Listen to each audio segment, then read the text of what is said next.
சற்று முன் வெளியான முக்கிய அறிவிப்பின்படி இனி எங்கிருந்தாலும் பிஎஃப் பணத்தை எடுக்கலாம். பயனர்களுக்கு ஹாப்பி நியூஸ். செய்தியை முழுமையாக கேட்கறதுக்கு முன்னாடி நம்ம சேனலை சப்ஸ்கிரைப் பண்ணலாம். சப்ஸ்கிரைப் பண்ணிக்கோங்க. மறக்காம பெல் பட்டனை கிளிக் பண்ணிக்கோங்க. அப்போ தான் நம்மளுடைய அப்டேட்டட் நியூஸ் உங்களுக்கு உடனுக்குடன் வந்து சேரும். ஊழியர் வருங்கால வைப்பு நிதி அமைப்பு அதாவது இபிஎஃப்ஓ சந்தாதாரர்கள் யுனைடெட் பேமெண்ட் இன்டர்ஃபேஸ் அதாவது யூபிஐ அமைப்புகளை பயன்படுத்தி ஊழியர் வருங்கால வைப்பு நிதி அதாவது இபிஎஃப் கோரிக்கைகளை செயல்படுத்தவும் தடையற்ற பண பரிமாற்றத்தை பெறவும் உதவும் வகையில் செயல்பட்டு வருகிறது. இபிஎஃப் யூபிஐ உடன் இணைக்கப்பட்டவுடன் பயனர்கள் தங்கள் கோரிக்கை தொகையை ஏடிஎம் மூலம் எளிதாக எடுக்க முடியும் என்று எஃப்இ தெரிவித்துள்ளது. மேலும் அடுத்த 2 அல்லது 3 மாதங்களுக்குள் யூபிஐ அமைப்புகளில் இந்த அம்சத்தை அறிமுகப்படுத்த இபிஎஃப்ஓ இந்திய தேசிய கட்டண கழகத்திடம் அதாவது என்பிசிஐ பேச்சுவார்த்தை நடத்தி வருவதாக எஃப்இ தெரிவித்துள்ளது. மேலும் யூபிஐ உடனான ஒருங்கிணைப்பு மூலம் தனது 7.4 மில்லியன் வாடிக்கையாளர்களை மேலும் அணுகக்கூடியதாக மாற்றுவதற்காக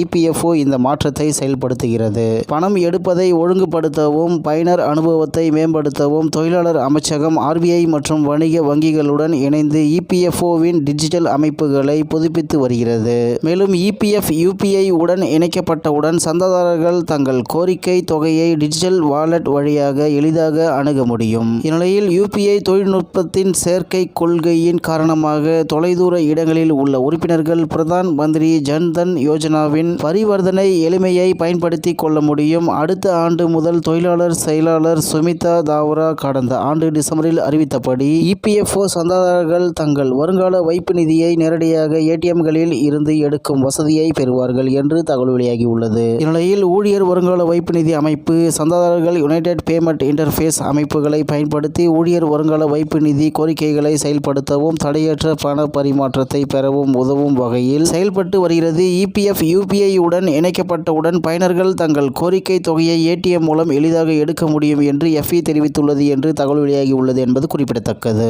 இத்துடன் இன்றைய முக்கிய செய்தி நிறைவேறுகிறது. மேலும் இது போன்ற செய்திகளை உடனுக்குடன் தெரிந்து கொள்ள ஆர்கே நியூஸ் தமிழ்நாடு சேனல் உடன் இணைந்திருங்கள். நன்றி, வணக்கம்.